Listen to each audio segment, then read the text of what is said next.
네, 순천만 정원의 남자 천하람입니다. 순천만 정원 박람회 아직도 합니까? 네, 저희 10월까지 하거든요. 예. 네, 관람객 300만 넘었으니까요. 아직까지 안 와보신 분들 많이 와보시면 아주 좋습니다. 예. 네. 그 천하람 위원장과 김남국 의원이 방송 출연 상당히 겹쳐서 많이 했죠. 많이 했고요. 예. 김남국 의원 때문에 지금 그 코너가 없어질 위기입니다. 코너가 없어질 위기다. 네. 근데 제가 오늘 누구한테 들어보니까 그런 이야기를 하더라고요. 방송에 옛날부터 같이 나왔던 사람들에게는 여야 가리지 않고 코인 한번 투자해봐라 라는 이야기를 과거에도 했었다. 그런 이야기를 들었는데 맞나요? 혹시 천하람 위원장한테는 그런 이야기 안 했어요?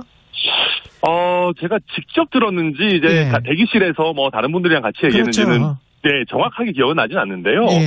예, 코인 투자 열심히 하고 있고 잘하고 있다 이런 얘기는 저도 들은 적은 있습니다. 몇 년 전이세요? 한 1, 2년 정도 1, 2년 전부터는 저도 사실은 김남국 의원 코인 열심히 하고 있다는 거 알고는 있었습니다. 그렇군요. 상임위 활동 중에도 코인을 했을 거다라고 예견을 했었던 이유도 그것 때문입니까? 그런 점도 있고요. 예. 무엇보다도 한동훈 장관 청문회 날이라고 해가지고 코인 거래소가 쉬는 건 아니잖아요. 그렇죠. 그렇죠. 예. 이게 그냥 생각해 보면 만약에 저라도 제 재산의 절반 이상이 코인에 게다가 비트코인 같은 것도 아니고 변동성이 큰 소위 잡코인이라고 하는데 들어가 있으면은 30분에 한 번은 최소한 볼 것 같거든요. 예. 그건 어쩔 수 없는 부분인 것 같아요. 저도 너무 궁금할 것 같고, 그리고 아무리 한동훈 장관 청문회건 얼마나 굉장히 중요한 어떤 국정조사 중이건 그 어떤 거래를 하고 싶다라는 욕구를 이겨내기는 어려울 것 같다고 저도 예상했기 때문에 그러다 보니까 이모 논란이 나온 거 아니냐 이렇게 저도 예상했었는데 안타깝게도 맞았죠. 네. 그 상임위 중에 몇천 원 했다 이거는 사과를 했는데 사과는 어떻게 보셨어요? 우선 지금 상임위 중에 정확하게 몇 건의 거래를 했는지가 아직 다 정리가 된 것은 아닙니다. 그렇죠. 예. 그런데 지금 김남국 의원은 설화에 설화를 더 하고 있거든요. 만약에 상임위 중에 조사를 해봤는데 몇천 원이 아니라 몇만 원, 심지어는 수백만 원, 수천만 원 거래를 한 게 나오면 어떡할 겁니까? 그러니까 이런 무슨 몇천 원이다 이런 쓰잘데기 없는 소리 하지 말고 이거는 그냥 상임위 거래 중에 이런 어떤 상임위 거래란다. 죄송합니다. 상임위 회의 중에 이런 코인 거래를 한 것 자체가 문제 아니겠습니까? 그렇죠. 좀 본인의 해명으로 인해 가지고 더 일을 악화시키는 거는 좀 그만했으면 좋겠습니다. 이게 지금 탈당이 됐는데 의원 제명 이런 이야기까지 나온단 말이죠. 이 사태가 어디까지 갈 거라고 보세요? 제가 민주당 대표라면은 영구 복당 금지의 차원의 출당을 할 것 같습니다. 영구 제명 같은 조치를 할 것 같은데요. 이게 민주당 입장에서는 이보다 나쁠 수 없는 타이밍에 탈당을 한 겁니다. 이거는 처음부터 진상조사 이런 얘기를 꺼내지를 말든가 김남국 의원 본인이 진상조사를 요청해놓고 진상조사가 좀 본격화되고 또 쇄신의총에서 어느 정도 얘기가 진행될 타이밍에 탈당을 했다는 건 아니겠습니까? 게다가 원내대변인 이소영 의원인가요? 얘기에 의하면 핵심적인 자료들도 제출이 덜 된 상황에서 탈당을 했다는 것인데 이거는 말 그대로 그 진상조사를 피하기 위한 탈당이라고밖에 보이질 않아요. 그래서 이거는 정말 도피식 탈당인데 그런 도피식 탈당을 하면서 잠시 뒤에 돌아오겠다? 이거는 제가 당대표라면 우리 당을 뭘로 보는 거지? 라는 생각이 절로 들 것 같습니다. 어제 김남국 의원은 겸손은 힘들다 유튜브에서 그 주장을 다시 한번 하더라고요. 국가기관이나 수사기관이 보호한 정보를 흘려서 윤석열 정부의 실정을 코인 이슈로 덮고 있는 것이다. 이 얘기도 너무 이제 식상하지 않습니까? 식상하다. 네, 무슨 일만 터지면은 검찰 탓이다, 이런 얘기를, 야당 탄압이다, 이런 얘기를 계속 하는데요. 좀 지겹습니다, 이제는. 지겹다. 그리고, 예. 네, 그리고 이게 정말로 수사기관에서 나왔는지 출처가 어딘지 이게 어떻게 보면 구체적인 내용이 밝혀진 게 없습니다. 물론 저도 이게 수사기관에서 나왔다라면은 부적절하다라고 생각합니다만은 그런 어떤 구체적인 내용도 어떤 근거도 없으면서 무조건 수사기관 탓만하는 것은 그냥 민주당이 늘상 하는 검찰 악마화 전략이라고 생각하고요. 예. 게다가 이런 주장을 하면서 김남국 의원 하는 게 뭡니까? 또 김어준 씨가 하는 유튜브에 나와가지고 지지층 결집하려고 하고 심지어 손혜원 전 의원 같은 분도 또 거기에 부안해동 해가지고 뭐 정의로운 사람이다. 비례정당이라도 만들어가지고 국회의원 만들겠다. 이런 식으로 또 그 극성 지지층을 결집시키는 전략으로 가거든요. 예. 근데 이런 전략 이제는 국민들이 다 꿰뚫어 보십니다. 저는 좀 그만했으면 좋겠다. 이게 도대체 어디까지 가는 건가. 참 안타까운 심정입니다. 그리고 국민의힘이 김남국 의원을 지금 국회 윤리특위에 제소를 했는데 네. 민주당이 여야 간사가 모여가지고 논의를 하면서 이거를 민주당도 뭔가 더 강경한 조치를 취하는 액션을 같이 해볼 수도 있지 않을까 그런 생각도 들던데 그 가능하다고 보세요? 저는 이번 사태는 굉장히 엄중하기 때문에 예. 이건 이거는 가정입니다만 예. 만약에 이 사태가 총선을 3개월 남겨놓고 터졌으면은요 민주당이 그렇죠. 윤리특위에 제소하는 걸 동의했을 겁니다. 이거는 거의 LH 사태나 조국 사태급으로 굉장히 이미 커진 이슈고 또 예. 선거에 미칠 수 있는 영향이 큰 이슈입니다. 그렇기 때문에 뭔가 반성하고 쇄신하는 척이라도 했었을 겁니다. 선거 직전이라면. 예. 근데 지금 아직 선거가 그래도 한 8, 9개월 이상 남았기 때문에 예. 과연 민주당이 그렇게 기민하게 움직일 것인가 저는 조금 회의적으로 보고요. 여기서 민주당이 적극적으로 국회 윤리특위에 제소하고 또 예. 이거를 제대로 윤리특위 차원에서 검증을 하는 거를 거친다면 나름대로 의미 있는 하나의 선례가 될 수 있습니다. 지금 보면 최근에는 민주당이 이런 꼬리 자르기식 탈당이 좀 많았습니다만 국민의힘도 이런 거 하지 말라는 법이 없고 과거에도 했었거든요. 그러면 탈당을 했을 때도 이게 단순히 수사기관의 손을 빌리는 게 아니라 국회 차원의 자정 기능을 발현하는 거는 그렇죠. 국회 윤리특위밖에 없습니다. 예. 이거를 적극적으로 활용하는 선례를 여야 모두 만들면 좋거든요. 우리 예. 맨날 정치의 사법화 이런 거 민주당도 굉장히 비판하지 않습니까? 근데 왜 자기들 스스로 자기 당 직전까지 의원이었던 사람의 어떤 그 윤리적인 문제를 늘 그렇게 욕하는 검찰 손에만 맡기려고 합니까? 예. 민주당도 이제는 국회의 최소한의 조사, 윤리 기능을 좀 실질화시킬 좋은 어떻게 보면 찬스다. 저는 그렇게 봅니다. 천하람 위원장이 변호사이기도 한데 법률적으로도 네. 뭔가 좀 문제가 있을 수 있는 소지가 있어요? 일단 내부 거래, 그러니까 내부자 정보 부분은 코인 같은 경우에는 법령이 거의 미비돼 있습니다. 그래서 법 자체가 없다. 네, 내부 정보를 얻었더라도 사실 이게 법적으로 문제되기는 쉽지 않고요. 다만 이게 이제 정치 자금이나 뇌물로 평가될 수 있는 거라면 좀 다릅니다. 예를 들어서 거의 가치가 없는 코인 같은 것들을 추천하거나 아니면 심지어는 공짜로 제공하면서 예. 이거는 심지어 예를 들면 10만 원도 넘지 않으니까 김영란법 문제도 없습니다. 그냥 받으세요 라고 해서 줬는데 사실 알고 보면 그게 한 며칠 있다가 상장돼서 몇 억이 될 수 있는 코인이었다. 만약에 그렇다면. 그렇다면 그럼 이거는 어떤 뇌물성은 어떻게 봐야 될 것인가? 이걸 만약에 정치 자금을 후원하는 거라고 한다면 이걸 우리가 법적으로 어떻게 평가해야 되나? 굉장히 어려운 문제들이 있습니다. 그러니까 그리고 코인 같은 경우에는 내부자 정보에 대한 법령은 없더라도 코인이 오를 거라는 정보를 제공하는 것이 그러면 과연 이걸 법적으로 어떻게 평가해야 되냐. 사실 그 자체가 어마어마한 뇌물이라고 볼 수도 있는 것인데 굉장히 복잡한 어떤 사례들을 남길 겁니다. 만약에 그런 일들이 있다면. 네. 그리고 뉴스타파 보도에 따르면 이 코인과 같은 것도 가상화폐에도 국회 사무처에서 이거를 공개를 해라, 등록하고 공개해라라고 국회의원들한테도 이야기를 하고 행정부 관료들한테도 이야기를 해서 한 2명인가가 공개를 한 사례가 있더라고요. 네, 그런 것 같습니다. 근데 다만 이제 이게 아주 그렇게 강제화된 것인지 여부는 따져봐야 되겠습니다만은 이런 어떤 지침이 최소한 있었던 것은 확실해 보입니다. 이미 한 분도 계시기 때문에. 그렇죠. 그러니까 이제 지금 이런 부분들 굉장히 사실 좀 복잡하게 진행이 되고 김남국 의원의 어떤 자료 제출이 굉장히 중요한 것이 그래서 지금 핵심적으로 자금의 출처가 뭐고 그럼 얼마에 사서 얼마에 팔아서 이 돈들을 ATM에서 현금으로 뽑진 않았더라도 그럼 계좌 내에서 어떻게 이동을 시켰는지 이런 것들이 하나도 안 나와 있지 않습니까?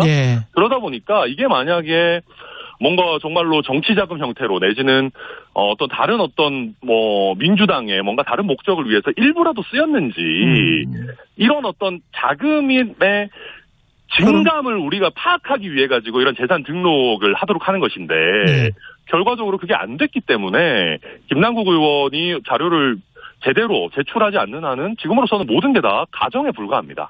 이 코인 보유 전수조사 주장에 관해서는 어떻게 생각하십니까? 저는 국민의힘 입장에서는 나쁠 게 없다고 봅니다. 나쁠 게 없다?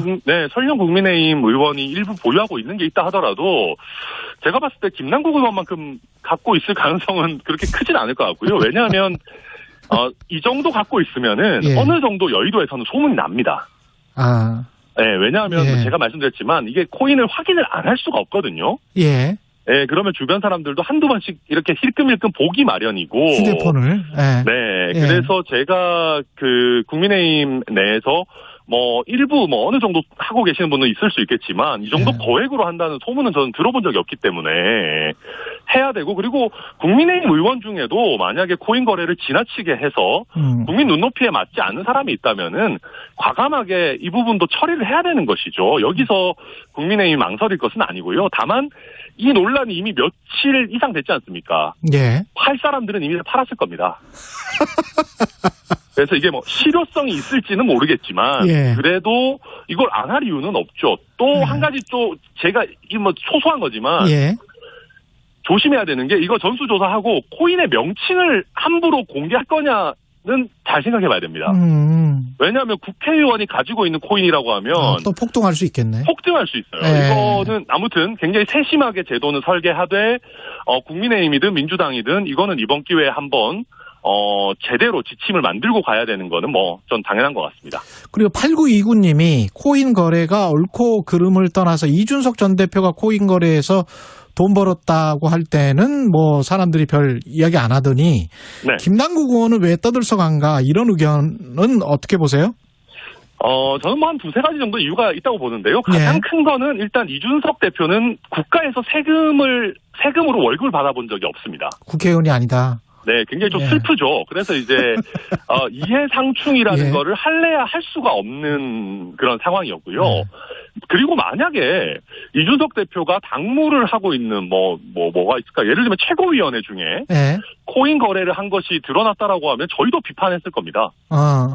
그렇지 않습니까? 아무리 월급을 안 받고 하는 일이라지만 당대표로서의 충실 의무를 다 해야 되는 것이겠죠. 그렇죠. 근데 이준석 대표 같은 경우는 그런 어떤 사례가 드러난 적은 없었고 본인 스스로 프로그램을 짜놔서 자기가 신경 쓸 게 많지 않다라는 식의 얘기를 해왔습니다. 게다가 마지막으로는 약간 감정적인 문제지만 김남국 의원 같은 경우에는 본인의 가난을 일부 어필하면서 후원금을 모집한 반면에 이준석 대표는 본인이 전당대회에 출마하면서 내가 가난하니까 도와주십시오. 이런 취지의 얘기는 한 적이 없었기 때문에 조금 본질적인 차이가 있는 것 같습니다. 그리고 국민의힘은 지금 1년 3개월 이렇게 나왔잖아요. 요거는 이렇게 해서 이제 다 마무리가 된 겁니까? 아니요. 아닙니까? 제가 제주도에서 총선을 준비하고 있는 후보라면은 정말 속이 터질 것 같습니다. 국회의원 후보자 입장에서는? 제주 같은 경우에는 국민의힘 국회의원이 없어요. 그래서 지금 다들 이제 서력을 기다리면서 열심히 하고 계시는 분들이 계시는데, 만약에 태영 의원 이슈가 총선 직전에, 태영 의원에게 공천을 주거나 아니면 심지어는 컷오프를 안 시키고 경선 기회라도 부여를 하게 되면, 제주 민심은 정말 싸늘하게 돌아설 겁니다. 그리고 이게 단순히 제주도에만 영향을 주는 것이 아니라 수도권, 충청권, 호남권 같은 스윙 보터들이 많은 지역에는 전체적으로 또 악영향을 미칠 것이거든요. 예. 저는 그래서 이게 지금은 뭔가 일단락된 것 같이 넘어가지만 결국 태영호 의원의 설화라는 것은 몇 개월 만에 잊혀질 수 있는 성격의 것이 아닙니다. 예. 최소한 제주 지역 언론에서는 총선 직전에 태영호 의원의 공천 문제를 다시 관심을 가질 겁니다. 그럼 그때 가가지고는 우리 어떡하느냐. 또 한 가지는 공천을 안 준다고 했을 때 그때 만약에 태영호 의원이 폭주를 하게 되면 폭주. 녹취록. 이것은 그 리스크는 또 어떻게 감당할 것인가. 저는 여러 가지로 그래서 왜 이 위험성을 총선 때까지로 미루지? 저는 사실 좀 이해하기가 어렵습니다. 미봉책이라고 저는 그래서 평가합니다. 예. 근데 여하튼 최고위원이 한 자리가 지금 공석이 됐기 때문에 누군가를 뽑아야 되는데 어떻게 뽑아야 되고 누가 돼야 되는 겁니까? 한번 저는 상상을 해봤습니다. 예. 만약에 우리 뭐 당대표께서나 아니면은 그 보궐선거 선관위원장께서나 선관위원장 얘기하기 어렵겠지만 당내에서 지금 사실 지도부가 어찌 보면 다양성이 좀 없다. 그러니까 우리 지도부에 좀 다양성과 어떤 조금 다른 어떤 관점, 좀 다른 아이디어를 보충해 줄 수 있는 분을 모시고 싶다라고 메시지를 낸다면 저는 참 좋은 일일 것 같습니다. 그런데 그런 메시지는커녕 또다시 친윤으로 가야 되고 김기현 대표의 리더십을 보강해 줄 수 있을 만한 인물로 가야 되고 이런 얘기들이 지금 주로 나오거든요. 그런데 아니 김기현 대표의 리더십이 또 한 명의 최고위원으로 보강을 해줘야 될 만큼 허약한 것입니까? 저는 왜 그것이 어떤 최고위원 선출의 기준이 되어야 되는지 사실은 좀 납득하기가 어렵습니다. 혹시 최고위원 제안 같은 거 안 왔어요? 아니 지금 친윤으로 가자고 하는데 저한테 무슨 제안을 하겠어요? 예, 아니 그러면 나오겠다 이런 말씀 그런 의도나 생각은 전혀 없습니까? 네, 저는 최근에 그 지역 활동에 충실하고자 서울 방송도 지금 줄이려고 우리 지금 아침 시사의 최고봉인 지금 최강 시사도 전화 출연을 하고 있는데 제가 다시 최고위원 선거에 좀 뛰어드는 거는 저는 조금 안 맞다. 그리고 최근까지 당대표 선거 뛰었었는데 제가 무슨 선거 중독자는 아니잖아요. 그래서 저는 이번에는 출마할 생각은 없습니다. 이준석 전 대표도 지금 순천에 있죠. 네, 순천에 있습니다. 두 분이 꽤 오래 계시는 것 같은데 이게 광주 호남 지역에 공을 들이는 특별한 이유가 있습니까? 저는 글쎄요. 저는 전국 어디나 저는 정치인이라면 공을 들여야 된다라고 생각하고요. 할 수 있다라고 믿는 사람들이 몇 없는 것 같습니다.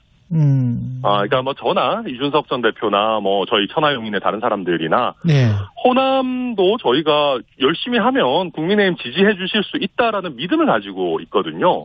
그리고 실제로 그 믿음을 가지고 열심히 뛰었기 때문에 지난번 지방선거 같은 경우에는 사실 광역단체장 기준으로 전부 15%를 넘기는 어마어마한 성장을 기록을 했습니다.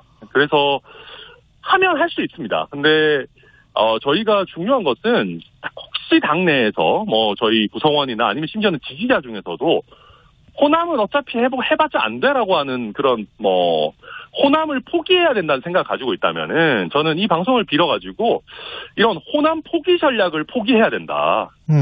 조금만 잘하면 마음의 문을 열어주실 오히려 유권자들의 준비는 되어 있다. 저희가 거기에 맞춰가지고 잘 노력하고 또 좋은 인물들을 꾸준히 발굴해서 일관성 있는 진정한 노력을 한다면은 저는 호남에서도 멀지 않은 시기에 국민의힘의 정치인들이 활약하는 거 볼 수 있다고 저는 기대하고 있습니다. 근데 마지막으로 한 가지만 국민의힘 내에서도 지금 사실은 이제 비주류로 내몰린 거잖아요. 천하영인과 이준석이. 그러면 그런 상황에서 국민의힘의 이름으로 공천을 받을 수 있을 것이며 또 어떻게 할 수 있을 것이다. 당선이 될 수 있을 것이다. 그게 될까요? 저는 결국에는 국민들의 뜻에 달려 있다라고 봅니다. 그리고 지금 저는 총선이 앞으로 누구에게도 쉽게 유리하다고 할 수 없는 국면으로 접어들 것이라고 보고요. 또 그렇게 된다면은 그래도 당내에서 또 뭐랄까요, 그래도 민심에 가까운 저희 천하용인들이 또 할 수 있는 역할들이 있지 않겠느냐. 저희는 그렇게 기대하고, 또 저희는 일단 뭐 지금은 지난번 전당대회는 결과가 좋지 않았지만 결국은 저는 제일 좋은 해결책은 저희가 주류가 되는 거다라는 생각이고, 계속해서 당원들과 국민들을 좀 설득해 나갈 생각입니다. 예, 여기까지 듣겠습니다. 천하람